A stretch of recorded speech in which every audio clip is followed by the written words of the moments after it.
سامعین کرام، ارشاد خداوند متعال ہو رہا ہے پوری عالم انسانیت کو مخاطب کر کے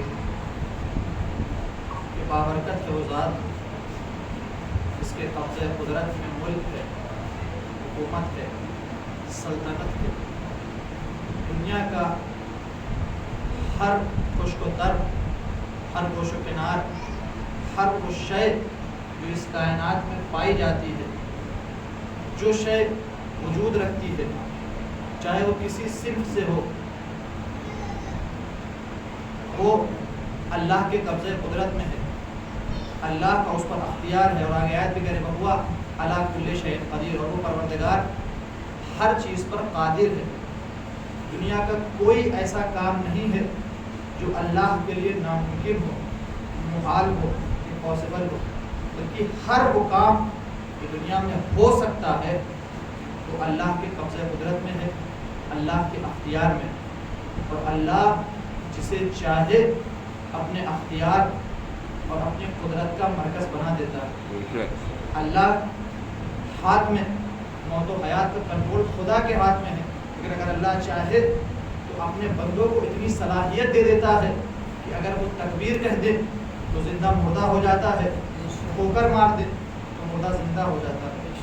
یہ اللہ کے اوپر ہے کہ اللہ کسے اپنی صفات کا مظہر بناتا ہے، کس کے اندر یہ صلاحیت پائی جاتی ہے، کس کے اندر یہ قابلیت پائی جاتی ہے کہ مظہر صفات خداوندی بن سکے، وہ ان کیپیسٹی کو، ان طاقتوں کو برداشت کرنے کی صلاحیت رکھتا ہو۔ اس کے بعد آیت نے کیا کہا؟ الذی، وہ ذات، خلق الموت والحیات، جس نے موت و حیات کو خلق کیا، لیبلوکم ایکم احسن عملا، تاکہ وہ تمہیں آزمائے، تمہارا امتحان لے، تمہیں آزمایا جا سکے کہ تم میں بہتر عمل انجام دینے والا کون ہے، تم میں احسن عمل کون انجام دیتا ہے، بہتر عمل کون انجام دیتا ہے۔ دیکھیں، دین میں، شریعت میں، اسلام میں عمل کی کوانٹٹی معنی نہیں رکھتی، عمل کی کوالٹی، اس کی کوالٹی دیکھی جاتی ہے کہ انسان جو عمل انجام دے رہا ہے اس میں اللہ کس حد تک شریک ہے اور دوسروں کو دکھانے کے لیے کتنا کیا جا رہا ہے۔ ہم سے دین نہیں کہتا کہ آپ صبح اٹھیے، سجدے میں جائیے تو سجدے سے شام میں سر اٹھائیے اور پھر جائیے تو صبح اٹھائیے، نہیں۔ دین کہتا ہے پڑھو، نماز اتنی ہی تھی دین نے تم پہ فرض کی ہے، لیکن نماز کو اللہ کی معرفت کے ساتھ ادا کرو۔ ہم سے کثرت نہیں چاہی، دین نے ہم سے احسن عمل چاہا ہے، بہتر عمل چاہا ہے۔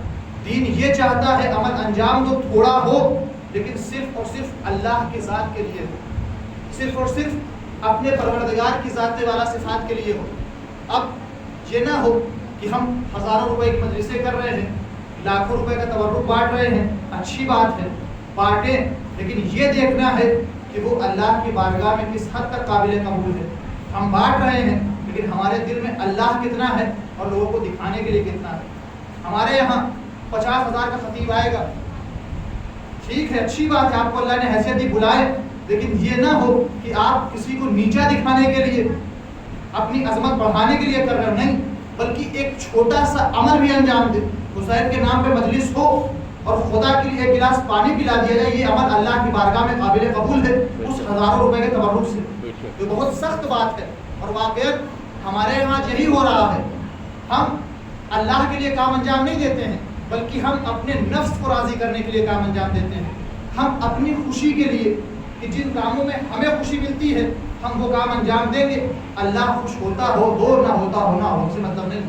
ہم اپنی زندگی کو اس دنیا تک محدود سمجھتے ہیں، ہم پوری کوشش یہ کرتے ہیں ہماری دنیا سنور جائے، لیکن دنیا اہل بیت کی نگاہ میں دنیا کی کوئی حیثیت ہی نہیں ہے۔ مولا کائنات نے دنیا کو 3 طلاق دیے ہیں اور 3 طلاق آپ بہتر جانتے ہیں، 3 طلاق کے بعد واپسی کا کوئی امکان نہیں ہوتا۔ علی نے کہا یہ دنیا سے کہ میں نے تجھے 3 طلاق دیے ہیں، اب تو لاکھ چاہے علی کی طرف آنا، لیکن علی تجھے قبول نہیں کرے گا۔ ہم اس علی کے چاہنے والے ہیں، ہمیں اپنی دنیا سے زیادہ اپنی آخرت کی فکر کرنی چاہیے۔ خداوند متعال نے موت و حیات کو اس لیے خلق کیا تاکہ وہ ہمارا امتحان لے سکے، ہمیں آزما سکے.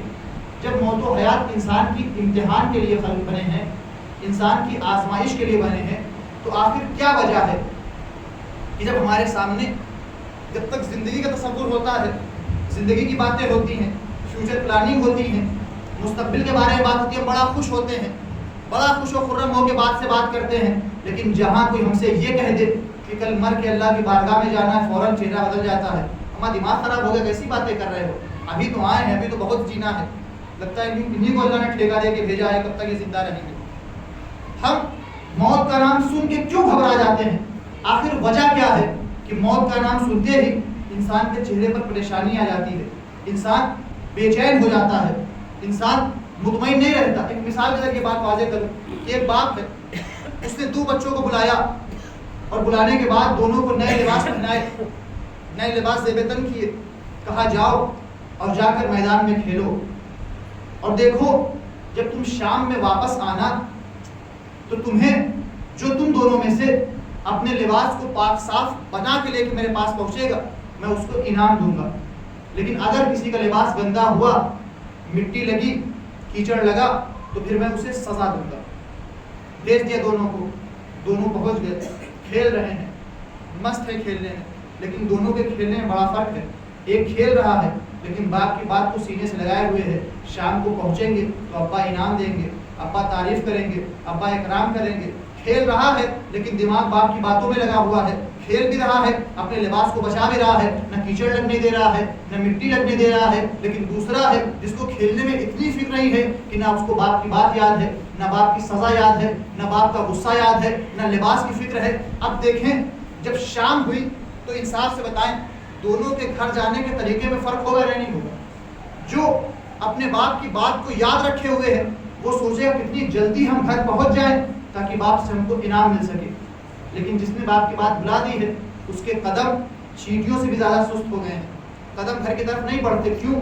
اس لیے جب گھر پہنچیں گے تو باپ سے ڈانٹ پڑے گی، سزا ملے گی.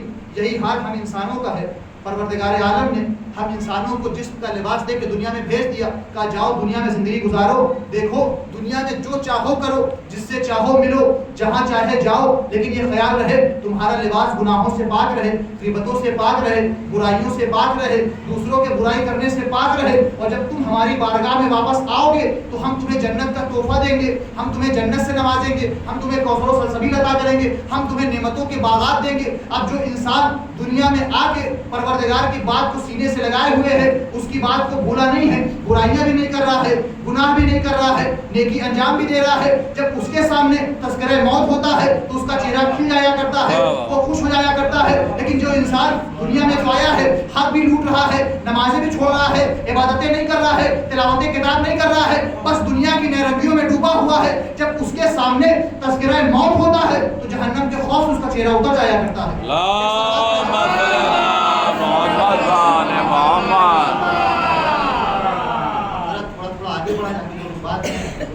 سلوات پڑھے بر محمد آگے بڑھے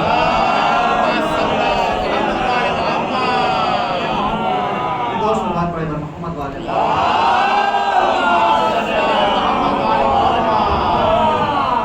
اللہ نے ہمیں دنیا میں اسی لیے بھیجا تاکہ تم دنیا میں جانے کے بعد نیک عمل کر سکو. جب ہماری بارگاہ میں واپس آؤ گے تو ہم تمہیں نعمتوں سے نوازیں گے، ہم تمہیں جنت دیں گے، ہم تمہیں کوثر دیں گے. ہم چاہتے یہ ہیں کہ دنیا بھی اپنی مرضی سے گزاریں اور وہاں پہنچنے کے بعد ہمیں جنت بھی نصیب ہو جائے.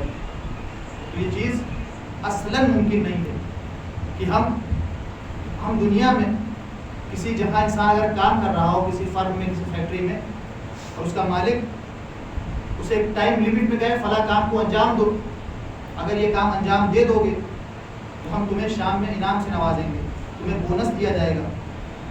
تو انسان کیا چاہتا ہے کہ مالک ہمارا خوش ہو جائے، وہ ہمیں بونس دے دے.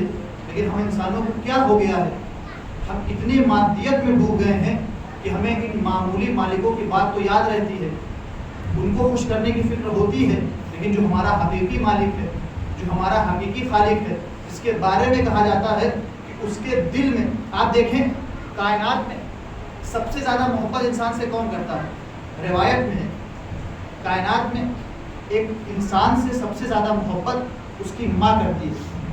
جتنی محبت ماں کو بچے سے ہوتی ہے اتنی محبت کائنات میں کسی رشتے میں نہیں ہوتی. ماں کی جو محبت ہے اس کا مقابلہ پوری کائنات میں کوئی نہیں کر سکتا. اسی لیے اللہ نے ماں کے حقوق بھی زیادہ رکھے ہیں. لیکن صرف ماں کے حقوق نہیں بلکہ ماں پر بچوں کے بھی کچھ حقوق ہیں جو ماں کو ادا کرنے چاہیے. ماں ایک ایسی ذات ہے جس کی محبت میں کوئی دکھاوا نہیں ہے, کوئی ملاوٹ نہیں ہے. آرٹیفیشیل محبت ماں کی نہیں بلکہ محبت ماں کی محبت حقیقی محبت ہوتی ہے. اور جتنی محبت ایک ماں کرتی ہے کائنات میں کوئی نہیں کر سکتا. اب سوچئے پروردگار کا مرتبہ کیا ہے. پروردگار روایتوں کے جملے ہیں کہ انسان کی ماں جتنا انسان سے محبت کرتی ہے اس کی 99 گنا زیادہ محبت اللہ اپنے بندوں سے کرتا ہے. اللہ نے محبت کو 100 حصوں میں تقسیم کیا ہے. ایک حصہ ماں کو دیا ہے اور 99 حصے پروردگار عالم نے اپنے لیے رکھے ہیں. اب آپ سوچیں کہ پروردگار اپنے بندوں سے کتنا مہربان ہے. لیکن ہمیں فیصلہ کرنا ہے کہ ہمیں اپنی دنیا بنانی ہے یا اپنی آخرت کو سنوارنا ہے. ہمیں اپنے پروردگار کی معرفت پیدا کرنی ہے. اور جس دن انسان اپنے پروردگار کی معرفت پیدا کر لے گا پھر اس کے سامنے نہ دنیا کی کوئی طاقت رہ جائے گی, نہ دنیا کا کوئی اقتدار رہ جائے گا. اور یہ پیغام ہمیں کربلا والوں نے دیا ہے جنہیں حسین کی اور پروردگار کی حقیقی معرفت تھی تو حسین کا ساتھ دینے کربلا کے میدان میں آ گئے. 3 دن کے بھوکے پیاسے ہیں, یہ جانتے ہیں کہ حسین کا ساتھ دینے میں ہم بھوکے رہیں گے, ہم پیاسے رہیں گے, اپنا سر کٹانا پڑے گا, گھر والوں سے دور ہیں. لیکن حسین کے ساتھ رہنے میں حسین کا خدا راضی ہے, ہمارا خدا ہم سے راضی ہو جائے گا. اور یزیدیت کا ساتھ دینے میں وقتی طور پہ زندگی بچ جائے گی, مال و نمود مل جائے گا, نام ہو جائے گا, پیسہ ہو جائے گا, لیکن قیامت تک کے لیے ذلت ہمارا مقدر بن جائے گی. اور یہی بات جناب غرف شب عاشور سمجھ میں آئی ہے. آج 9 محرم ہے, شب عاشور آنے والی ہے. یہ شب شام غریبہ کی شب سے کم نہیں ہے. عزیزو ذرا سوچیں, یہ وہ شب ہے جب زینب اپنے بھائی سے بچھڑ جائے گی. یہ وہ شب ہے جب لیلا علی اکبر کا ساتھ چھوڑ دے گی. یہ وہ شب ہے جب جناب قاسم ام فروا کا ساتھ چھوڑ کے اس دنیا سے چلے جائیں گے. آج سکینہ کی وہ آخری رات ہے جب سکینہ کو بابا کے سینے پہ سونا نصیب ہوگا. عزادارو, کیا تھے اصحاب حسین کے حوصلے, کیا تھے اصحاب حسین کا قربانی کا جذبہ. حسین چراغ کھل کر کے کہہ رہے جسے جانا ہو حسین کا ساتھ چھوڑ کے چلا جائے. حسین تمہاری جنت کی ضمانت دیتا ہے. تلواریں نکل آئی مولا, اگر آپ کہیں تو گردنیں کاٹ کے آپ کو قدموں میں ڈال دیں. حسین اس جنت کا کیا کریں گے جو جنت آپ کو چھوڑ کے ہمیں حاصل ہو. حضرت اللہ خدا کوئی غم نہ دے سوائے غم سرکار سید الشہداء کے. تاریخ میں لکھا کہ اصحاب حسینی نے شب عاشور ایسے گزاری ہے کہ ایسے خدا کی عبادت کر رہے تھے جیسے شہد کی مکھی کے چھتوں سے ان کے بھنبھنانے کی آوازیں آتی ہیں. اصحاب حسینی کے قیام سے اللہ اکبر اشہد ان لا الہ الا اللہ کی آوازیں بلند ہو رہی تھیں, تسبیحات کی آواز بلند ہو رہی تھی. حسین جانتے ہیں یہ حسین کی آخری شب ہے, کل حسین کو اپنے بارگاہ معبود حقیقی کی بارگاہ میں جانا ہے. عزادارو, ایک مرتبہ امام حسین نے محضر شہادت پڑھنا شروع کیا. امام حسین بیان کر رہے ہیں, حبیب تم یہاں قتل کیے جاؤ گے, زہیر تمہیں یہاں گھوڑے سے گرایا جائے گا, زہیر قائم تمہیں یہاں قتل کیا جائے گا, علی اکبر تمہیں یہاں نیزہ مارا جائے گا, عباس تمہارے فرات پہ بازو قلم کیے جائیں گے, حسین تمہارا لاشا خیمے میں نہ لا پائے گا. حسین سب کی شہادت بیان کرتے ہیں. ایک مرتبہ تاریخ نے لکھا ایک 13 سال کا بچہ ایک آگو گوشے میں بیٹھا ہوا آنسو بہا رہا ہے. حسین محضر نامہ پڑھ چکے. ایک مرتبہ بچے نے پوچھا محمود ابو جان کیا یہ شہادت نامے میں میرا نام نہیں ہے؟ ایک مرتبہ حسین کہتے اے بیٹا تمہارے نزدیک موت کیسی ہے؟ آواز دیا حلم من الاسلح چچا میرے نزدیک موت شہد سے زیادہ شیریں ہے. حسین نے گلے سے لگایا بیٹا تم تو دور, اس آج کی شب میں میرا چھوٹا سا بیٹا علی اصغر بھی تیرے شہشوبہ کا شکار ہوگا. ایک مرتبہ جناب قاسم نے سوال کیا چچا جان کیا فوج اشقیاء ہمارے خیموں میں چلے آئیں گے؟ ایک مرتبہ حسین کہتے نہیں بیٹا میں اپنے بچے علی اصغر کو میدان کربلا میں لے کے جاؤں گا. حائر قاسم کو اتنا خیال کہ فوج اشقیاء خیمے میں نہ آ جائیں. ارے ذرا چوتھے امام سے پوچھے کہ حسین کی بات ایک مرتبہ فوج اشقیاء حسین کے خیال کی طرف بڑھے تو جناب قائمہ میں سجاد مصنفین نے لکھا ہے کہ کربلا میں شہید ہو جانا بڑا آسان تھا لیکن کربلا کے بعد زندہ رہنا بڑا مشکل ہے. ارے شہدائے کربلا کے مصائب تو کربلا میں ختم ہو گئے لیکن وہ سرائے کربلا کے مصائب کی کوئی انتہا نہیں ملتی. کسی روایت میں نہیں ملتا کہ زینب کو پانی کب ملا، سکینہ کو پانی کب نصیب ہوا، عابد کو پانی کب ملا۔ روزے عاشور آئی، ایک ایک کر کے لوگ امام حسین پر اپنی جان قربان کر رہے ہیں۔ جناب قاسم آئے، اجازت ملی، گھوڑے پر سوار ہوئے، ایک مرتبہ قاسم میدان کی طرف چلنا چاہتے ہیں، امام حسین نے گریبان چاک کیا۔ قاسم نے پوچھا ابو جان اس عمل کا سبب کیا ہے؟ کہا بیٹا عرب کا دستور ہے، جب عرب کسی کا گریبان چاک دیکھتے ہیں تو یتیم سمجھ کے اس پر رحم کر جاتے ہیں، اس کی لاش کو پامال نہیں کرتے۔ لیکن عزاداروں غضب ہوا جب قاسم گھوڑے سے گرے اور امام حسین کو آواز دی، نصرت کے لیے بلایا۔ ایک مرتبہ ایک طرف سے عباس دوڑے، ایک طرف سے حسین دوڑے، فوجی اشقیاء نے مرتبہ ان دونوں کو آتے دیکھا، فوجی اشقیاء میں بھگدڑ مچ گئی۔ اب روایت کے جملے ہیں، ادھر کے گھوڑے ادھر ہو گئے، ادھر کے گھوڑے ادھر۔ ارے قاسم جب تک گھوڑے بھرتے قاسم تھے، لیکن جب قاسم گھوڑے سے گرے قاسم تقسیم ہو گئے۔ حسین قاسم کے سرحانے پہنچے۔ ایک مرتبہ تاریخ نے لکھا حسین نے قاسم کی لاش کو اکٹھا کرنا چاہا، لیکن حسین سے قاسم کی لاش اکٹھا نہ ہوئی۔ ایک مرتبہ حسین نے جناب قاسم کی لاش کے ٹکڑوں کو سمیٹا، ابا کے دامن میں رکھا۔ درے خیمہ پہ اب حسین کی کیا کیفیت ہے، حسین ایک ماں کو کیسے اس کے بیٹے کا جنازہ دے۔ ایک مرتبہ آواز دی بھابھی ام فروا، آؤ آپ کا قاسم آ گیا۔ عزاداروں قیامت ہو گئی۔ اب ایک ماں نے جو اپنے بیٹے کی حالت دیکھی، ایک مرتبہ چیخ ماری، بیٹا بیٹا تمہاری یہ حالت کر دی۔ تمہیں اشقیاء نے پاس اللہ و انا الیہ راجعون۔ وسیارۃ الذین ظلموا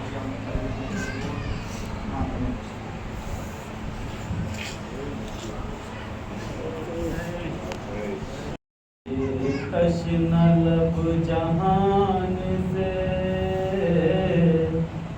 جنت کو جائیں گے، اللہ نگہبان، اللہ نگہبان، اللہ نگہبان، اللہ نگہبان، اللہ نگہبان، اللہ نگہبان۔ تنہا جیے گا والی سکینہ سے بچھڑ کر، رہ جائے گی اب گود بھی مادر کی اجڑ کر، جان دے کے اپنا دشت میں یہ گھر بسائیں گے، اصغر بھی آج رنگ میں شہادت کو پائیں گے۔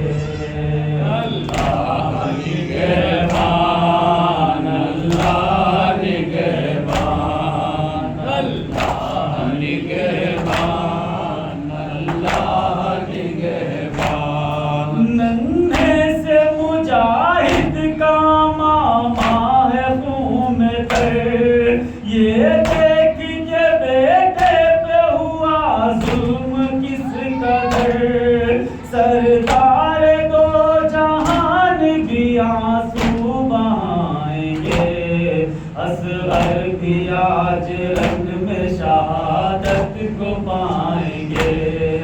اللہ نگہبان، اللہ نگہبان، اللہ نگہبان، اللہ نگہبان۔ مولا نے جنہیں باہوں کے جھولے میں جھلایا، سینے پہ جنہیں بانوئے مزدر نے سلایا، وہ لوٹ کے میدان سے زندان آئیں گے، اصغر بھی آج رنگ میں شہادت کو پائیں گے۔ اللہ نگہبان، اللہ نگہبان، اللہ نگہبان، اللہ نگہبان۔ اصغر کا گلا اور ستم ساز کا خنجر، بڑھ کر ہے قیامت سے قیامت کا یہ منظر، سر بے زباں کا نوک سنا پر چڑھائیں گے، اصغر بھی آج رنگ میں شہادت کو پائیں گے۔ نگہبان اللہ نگہبان اللہ نگہبان اللہ نگہبان او تابوت و رب کا زہرا کا دلارا مر جائے گا کچھ دیر میں یہ پیاس کا مارا بابا ہی سے خلد میں پانی پلائیں گے اصغر بھی آج رنگ میں شہادت کو پائیں گے اللہ نگہبان اللہ نگہبان اللہ نگہبان اللہ نگہبان اپنے ہی خون سے پیاس بجھائے گا شہ کا لال معصوم پہ یہ کیسا ستم رب ذوالجلال پانی کے لیے تیر ستمگر کا کھائیں گے اصغر بھی آج رنگ میں شہادت کو پائیں گے اللہ نگہبان اللہ نگہبان اللہ نگہبان اللہ نگہبان ننھا سا دیا اور ہواؤں کا زور ہے اصغر کی زندگی بجفاؤں کا زور ہے اب شمع